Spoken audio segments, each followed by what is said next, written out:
Hello friends, आपका स्वागत है टारगेट एम्स जोधपुर चैनल में। आज हम पढ़ेंगे antenatal care, maternal and child health. CHN का वेरी इंपॉर्टेंट टॉपिक है।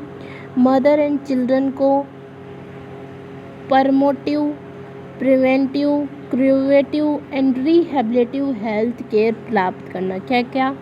प्रमोटिव, प्रिवेंटिव और क्यूरेटिव। प्रमोटिव, प्रिवेंटिव और क्यूरेटिव और रिहेबिलिटेटिव हेल्थ केयर उपलब्ध करवाना। किसको? मदर को एंड चिल्ड्रन को। फर्स्ट है एंटीनेटल केयर। एंटीनेटल पीरियड यानी कि प्रेगनेंसी के दौरान सिस्टमेटिक एग्जामिनेशन, केयर व एडवाइस एंटीनेटल केयर कहलाती है। एक सिस्टमेटिक एग्जामिनेशन करना, केयर देना, एडवाइस करना मदर को एंटीनेटल केयर कहलाती है। एंटीनेटल केयर में प्रेग्नेंट वुमेन के लिए फिजिकल, मेंटल, साइकोलॉजिकल, न्यूट्रिशन व ऑब्स्टिकल तैयारी को सम्मिलित किया जाता है। Aim of antenatal care: mother तथा फिटस के जो रिस्क व सिम्टम का असेसमेंट करके मैनेजमेंट करना। फिटल अबनॉर्मलिटी का प्रीनेटल डायग्नोसिस एवं मैनेजमेंट करना। प्रीनेटल कॉम्प्लिकेशंस का डायग्नोसिस एवं मैनेजमेंट करना। डिलीवरी के समय तथा डिलीवरी के तरीकों के बारे में डिसीजन करना। प्रेगनेंसी व चाइल्ड बर्थ तथा चाइल्ड रिगार्डिंग से संबंधित प्रीनेटल एजुकेशन देना। एंटीनेटल और प्रीनेटल विजिट: प्रत्येक प्रेगनेंसी को प्रेगनेंसी के 12 वीक तक या उस जितनी जल्दी संभव हो उसे रजिस्ट्रेशन करवाना। आइडियली फर्स्ट 7 मंथ यानी कि 28 वीक 1 मंथ। नेक्स्ट मंथ यानी कि 32 week twins a month. Third after 1 week in till delivery. Minimum 4 visit according to WHO। First visit 12 week और as seen as pregnancy suspect for registration and first antenatal checkup. Second visit between 40 to 23 week. Third visit 28 to 34 week. Fourth visit between 36 week to till delivery. Main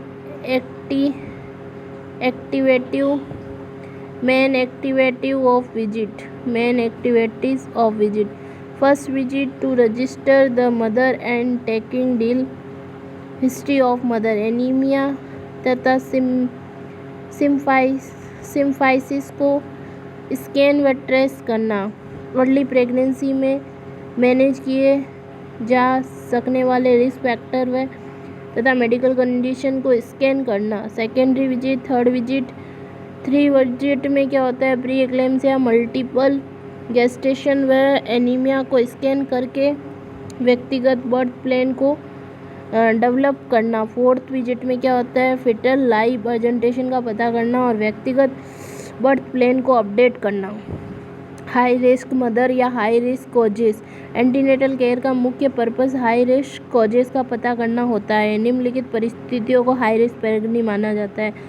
early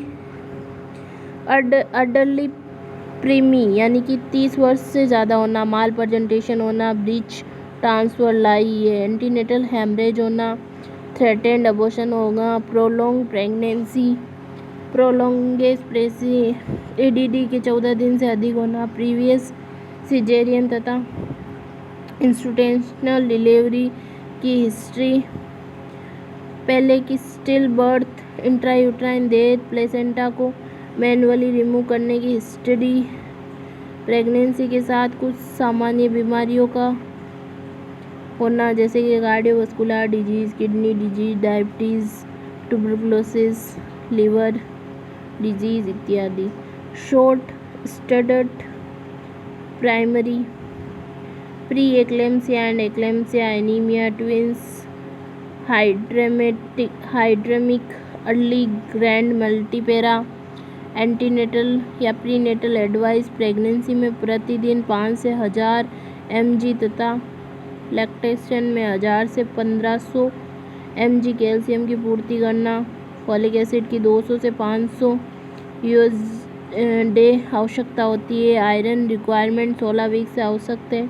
pregnancy में औसतन 22 mg daily तथा lactation में 12 mg day होती है। 10 ग्राम से अधिक HB में 60 mg element iron tablet एक दे और 10 ग्राम से कम HB होने से 180 mg एलिमेंट आयरन के लिए 3 टैबलेट दे। गिवन 45 ग्राम अब्जॉर्बेबल आयरन। प्रेगनेंसी में कुछ 60,000 कैलोरी 350 कैलोरी डे एनर्जी व 400 ग्राम प्रोटीन 15 ग्राम डे की अतिरिक्त सप्लीमेंट्री की आवश्यकता होती।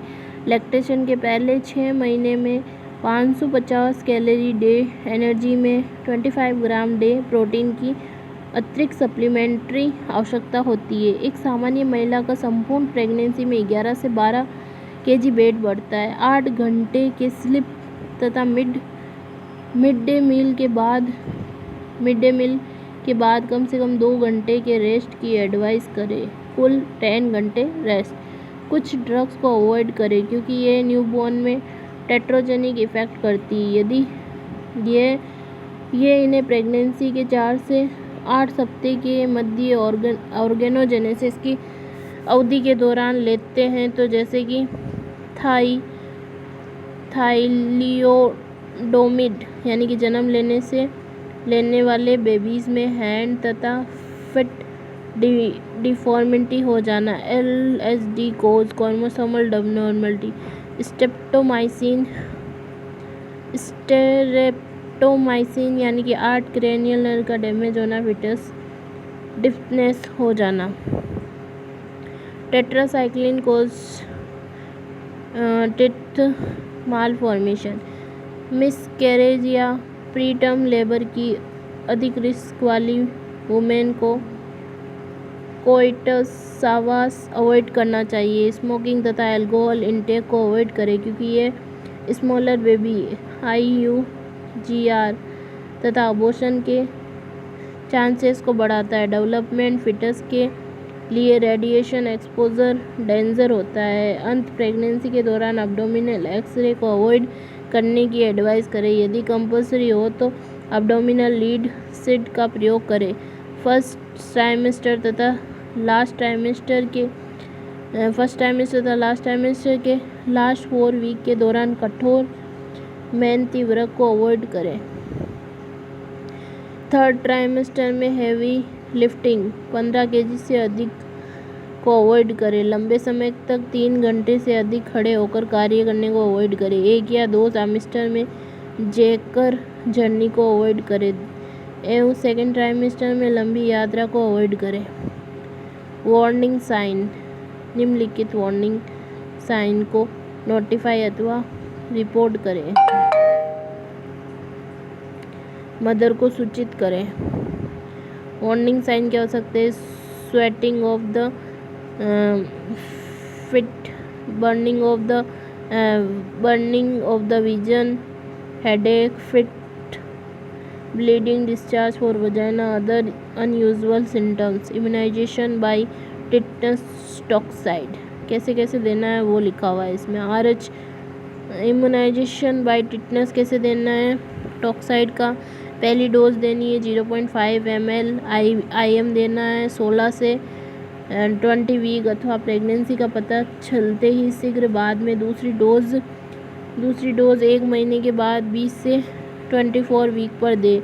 2 डोज के मध्य मिनिमम 1 महीने का अंतराल होना चाहिए। दूसरी डोज को ETD के 1 महीने पहले तक दी जा सकती है। यदि दूसरी प्रेगनेंसी अगले 5 वर्ष में हो जाती है एवं प्राइमरी इम्यूनाइजेशन पूर्ण हो तो केवल 1 बूस्टर डोज ही देनी चाहिए। प्रेगनेंसी के दौरान लाइव वायरल वैक्सीन जैसे मीजल्स, OPV, रूबेला इत्यादि को अवॉइड करें। RH स्टेटस, यदि महिला RH negative husband RH positive हो तो गेस्टेशन के 28 से 34 वीक पर RH एंटीजन का पता करें। RH एंटीजन की उपस्थिति में प्रेगनेंसी के 28 वीक पर एवं बेबी के RH पॉजिटिव होने पर डिलीवरी के 72 आवर में एंटी डी इम्यूनोग्लोबिन को एडवाइस करें। इंट्रानेटल केयर, चाइल्ड बर्थ के दौरान दी जाने वाली केयर इंट्रानेटल केयर कहलाती है। AIIMS of good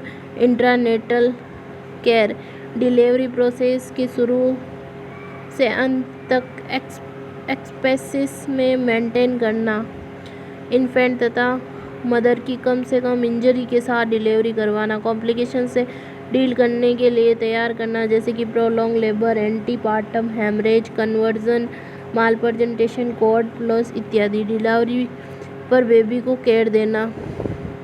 domiciliary care, normal obstetric history में घर पर डिलीवरी करवाने के दौरान फीमेल हेल्थ वर्कर या ट्रेंड डील्स द्वारा ही केयर को डोमिसिलरी मिडवाइफरी सर्विसेज देना। रूमिंग इन, डिलीवरी के तुरंत बाद बेबी के पालने क्रिब को मदर के बेड के पास रखना रूमिंग इन कहलाता है।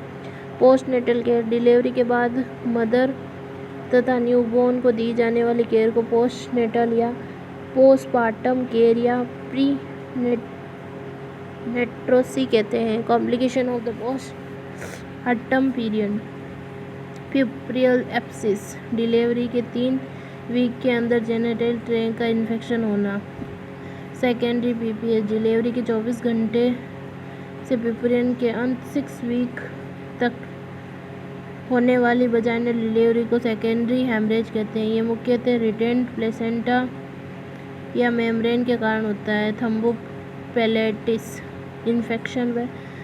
Infection of the vein of the leg, UTI and metritis. Postnatal examination, first 3 days twice a day till umbilical cord drop once a day। Postnatal visit, female health worker को कम से कम 3 से 6 postnatal visit करनी चाहिए। पहले 6 महीने में एक बार तथा बाद में वर्ष के अंत तक 2 से 3 माह तक एक बार। Indication of MCH care, maternal child health, है ना, ये था ना।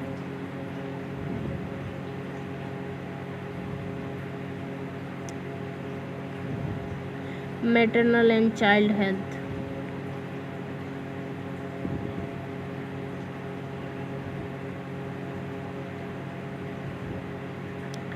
अब है indication of the MCH maternal child care.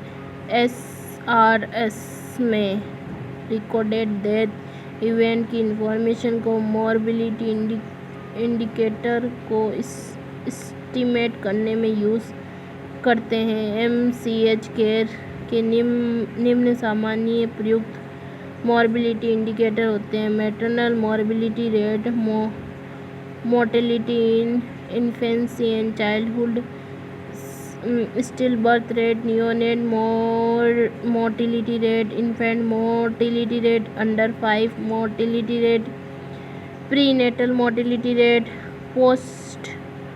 Post neonatal morbidity rate, 1 to 4 year morbidity rate और child services rate. Maternal morbidity rate, जैसे WHO ने MMR को इस प्रकार परिभाषित किया है। प्रेगनेंसी व प्रीपेरियम, डिलीवरी के 6 वीक की अवधि में प्रेगनेंसी और उसके मैनेजमेंट से संबंधित मदर की डेथ होना। MMR, total number of female death due to complication of pregnancy, child birth और within 42 days of delivery बटा total number of live birth in the given area and year बटा 1 lakh. MMR प्रति 10,000 live birth पर आधारित होती है। Late maternal death, direct या indirect obstetric कारणों से प्रेगनेंसी के टर्मिनेशन के 42 डेज से 1 ईयर तक होने वाली maternal death. Cause of MMR, India में 2002, 2001 और 2003 के सिंपल रजिस्ट्रेशन सिम्टम सर्वे के अनुसार हेमरेज होता है 38%, most common cause, obstetric labour 5%, hypertension disorder 5%, sepsis 11%, abortion 8%, other condition 34%। MMR in India 122 per 1 lakh as per SRSC 2015-17। MMR in Rajasthan ये सबका रिकॉर्ड दिया हुआ है यहाँ पे। Morbidity in infancy childhood, still birth rate क्या होता है? 1 वर्ष के अनुसार 1000 ग्राम या 28 वीक के गेस्टेशनल के बाद होता है या अधिक वेट युक्त फिटस की प्रत्येक 1000 बर्थ।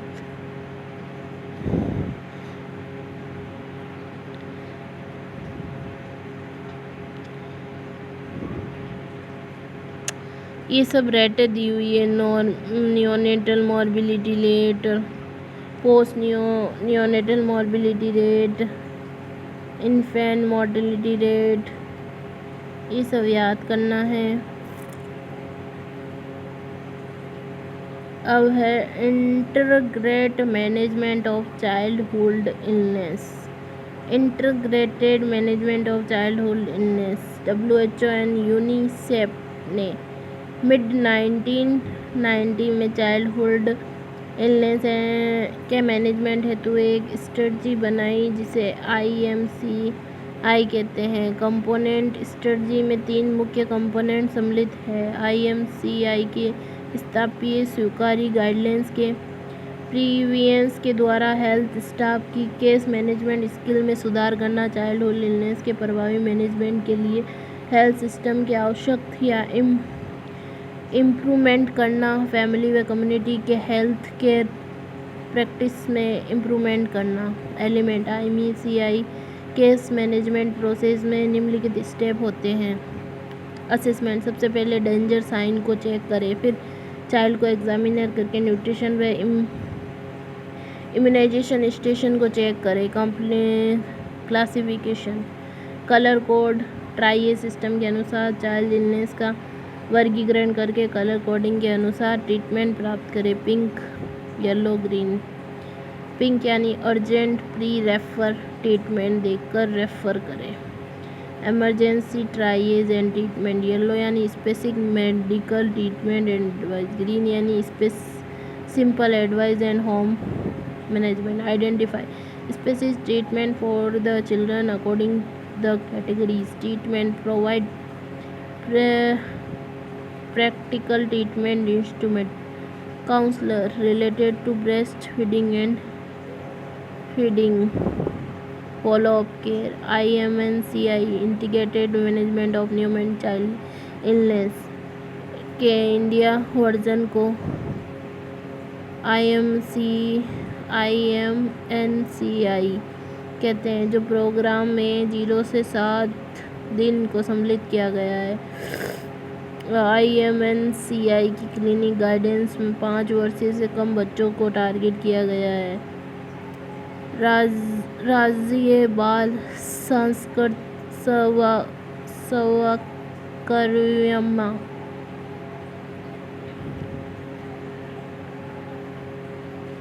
इसमें क्या है कि ना 2013 में आया था, फरवरी में। 0 से 18 वर्ष की कम उम्र के बच्चों को चाइल्ड हेल्थ स्क्रीनिंग व अर्ली डिटेक्शन द्वारा अर्ली हेल्थ इन्वेस्टिगेशन लॉन्च किया गया था। 4D जैसे defect and death, disease in children,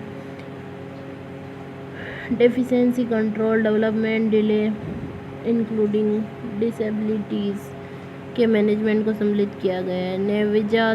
नवजात शिशु कार्यक्रम लॉन्च करने के लिए डिलीवरी पॉइंट पर बेसिक न्यू बॉर्न केयर व रिसस्टेशन हेल्थ पर्सनल को ट्रेन करना। The training is for 2 days। इसका अल्टीमेट एम न्यूनेट मोटिलिटी को सिग्निफिकेशन कम करना। Growth chart related to heart chart, ये आप देख लेना। कॉन्ट्रासेप्टिव मेथड और बर्थ कंट्रोल मेथड, ये हम पढ़ेंगे नेक्स्ट वीडियो में। चलो इसी में पढ़ लेते। बर्थ कंट्रोल को कॉन्ट्रासेप्टिव व फर्टिलाइजेशन कंट्रोल के नाम से जाना जाता है। कोई भी प्रोसेस, डिवाइस या मेथड जो अनवांटेड प्रेगनेंसी को रोकता है। कंसेप्शन होने को रोकना कॉन्ट्रासेप्शन कहलाता है। बर्थ कंट्रोल की प्लानिंग तथा प्रोविज़न को फैमिली प्लानिंग कहते हैं। सेफ सेक्स जैसे मेल या फीमेल कॉन्डम का प्रयोग से एसटीडी ट्रांसमिशन को रोकने में हेल्प मिलती है। क्लासिफिकेशन ऑफ कॉन्ट्रासेप्टिव को निम्न 2 बॉर्डर में वर्गीकृत किया गया है। फर्स्ट है स्पेगिंग मेथड यानी कि टेम्पररी मेथड। टेम्पररी में क्या क्या आएगा? Barrier method, physical method, intrauterine device, chemical method, hormone method और कंबाइंड मेथड। क्या क्या आएगा? Barrier method, physical method, intrauterine device, chemical, hormonal और combined method. Post conceptional method, miscellaneous method, terminal method, permanent method. Terminal method या permanent method में male sterilisation, vasectomy, female sterilisation, tubectomy. Spacing method या temporary method. Spacing method या temporary method क्या है? Barrier method.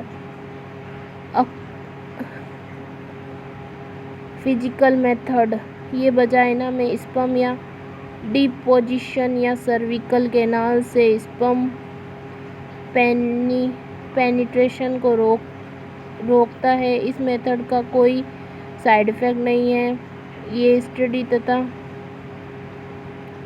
Pelvic inflammatory disease के indication को भी रोकता है। फिजिकल मेथड मेल कॉन्डम नेवरत मेल द्वारा सबसे अधिक प्रयुक्त एसटीडी जैसे कि एड्स से प्रोटेक्ट करता है। फीमेल कॉन्डम मेल कॉन्डम के सामान्य एक 17 सेंटीमीटर लंबा इंट्रावजाइनल डिवाइस जिसके प्रयोग एंड पर एक फ्लेक्सिबल पाइलो-यूट्राइन रिंग होती है। डायफ्राम डच कैप ये एक सिंथेसिस रबर तथा प्लास्टिक मटेरियल का बना होता है। 5 से 10 मीटर डायमीटर का स्लैब कैप होता है। केमिकल मेथड में फ्रॉम टेबल्स, क्रीम, जेली, स्पेट्स, स्पोर्जेनियस या सभी केमिकल फ्रेम्स का प्रयोग होता है। बाप रे ये कौन सा क्या? फिर है कहाँ था? Intrauterine device IUD. Intrauterine IUD ये बाद में पढ़ेंगे। Intrauterine IUD